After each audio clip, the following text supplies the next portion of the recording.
In this lecture, we are going to learn about clocking. Within clocking, we are going to address what are the different clocking styles, how to generate the clock, how to stabilize it, and how to distribute it. You have learned so many clock-based circuit in second year, that is in data circuit design, as well as in basics of VLSI, module number 3. But still, I will just brief you about what is the need of clock. Sequential logic circuits are used to construct the finite state machines, which are basic building blocks in all digital circuitry and also in memory circuit. Basically, all circuits in practical digital devices are a mixture of combinational and a sequential logic circuits. Being an example of a typical sequential circuit,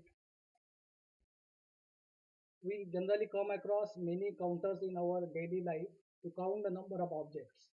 For example, to count the number of audience entering or leaving an auditorium, or to count number of vehicles in parking. In this, when any person enters in an auditorium, the counter increments its value depending on its present value. Similarly, it decrements its value depending on its previous value and present value. So counter retains the present state of the counter to do next operation. So this is analogous to a sequential circuits which changes their state according to the previous and present signals. Okay, again when you go for a clock signal that are going to use in sequential circuit or in VLSI circuit, the clock signal plays a crucial role in sequential circuits. A clock is a signal which oscillates between logic level 0 and a logic level 1 repeatedly. Square wave with constant frequency is the most common form of clock signal. A clock signal has edges. There are the instance at which the clock changes from 0 to 1, that is positive edge, or from 1 to 0, called as negative edge. Clock signal controls the output of the sequential circuit, that it determines when and how the memory elements changes their outputs. If a sequential circuit is not having any clock signal as input, the output of the circuit will change randomly so that they cannot retain their state till the next input signal arrives. But sequential circuits with clock input will retain its state till the next clock edge occurs. So there are actually various ways to apply the clocks. The first one is single clock, second one is dual non-overlapping clock, and the third one is triple non-overlapping clock.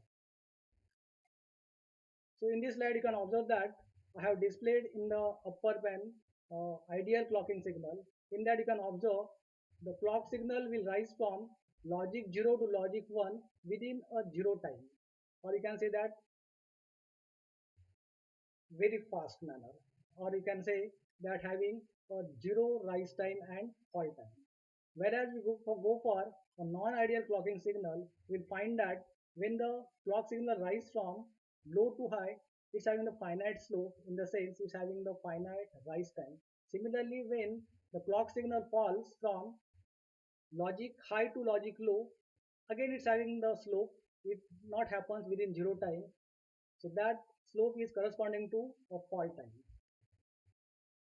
So what are these signals I have shown on this slide is nothing but a single clock that you can apply for any VLSI circuit for the synchronization of the data. Now moving towards a complementary clocks. Here you can observe that the upper clock and the lower clock signal never overlaps to each other. In upper clock signal, what I displayed over here is when that is low, that time the lower clock, that is represented by the phi bar, is high. So you won't find these two clock signals are at logic low or logic 0 simultaneously. That indicates these are the true complementary clocks. Now moving towards The example of this, where exactly we'll use this? I think you remember we learn about a transmission gate. It's right. It consists of one NMOS and PMOS connected in parallel, and we need to turn on both the transistors simultaneously so that it will pass good 0 as well as what good 1, or will get at the output good 0 as well as what good 1.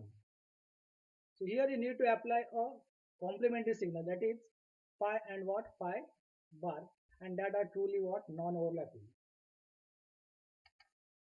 Similarly, the timing circle for single clock, or you can say the dual phase clock, is represented in this circular diagram. So whenever phi goes low, that time phi bar goes high, right? And this shows one revolution equal to what capital T. The example of this is, consider there are 4 stages in which you want to load the data. When phi is high, all the 4 transistors in front of unit 1 will get turned on, and whatever the data available at A0, A1, A2 and A3 will get loaded in unit 1. Whatever the output get developed at the output terminals of unit 1, that will not get passed immediately to unit 2, because that time whatever the gates of that transistors are connected to the phi bar. When phi is high, that time definitely your phi bar is what low. So all the transistors will remain in off state, and whatever the output generated at the output of unit 1 will not get transferred to unit 2. When clock changes from phi to phi bar, whatever the data available at the output of unit 1, that will get transferred to unit 2. Let us that data is represented as what B0, B1, B2 and B3, that get loaded in unit 2. What is the output that get generated at the unit 2 output, that is not get again passed to what unit 3 immediately, because what are the transistors between unit 2 and unit 3 are whose gates are connected to phi, and that all are in off state. So that will get the output of the unit 2 get holded unless the clock changes from phi bar to phi. When clock changes to phi, what are the data available at the output of unit 2, that get transferred to unit 3, and that data let us say called as C0, C1, C2 and C3. Then again, when your clock changes from phi to phi bar, what are the output of unit 3, or what are the data at the output of unit 3, that get transferred to the next. So this is one of the application you can say for a complementary clock generator. Now moving towards dual non-overlapping clocks. Here you can observe that both the clock signal goes to low state or logic 0 simultaneously, but they never goes to logic high state simultaneously. So this kind of clock is called as dual non-overlapping clock. In complementary clock, they will never go to high state and low state simultaneously.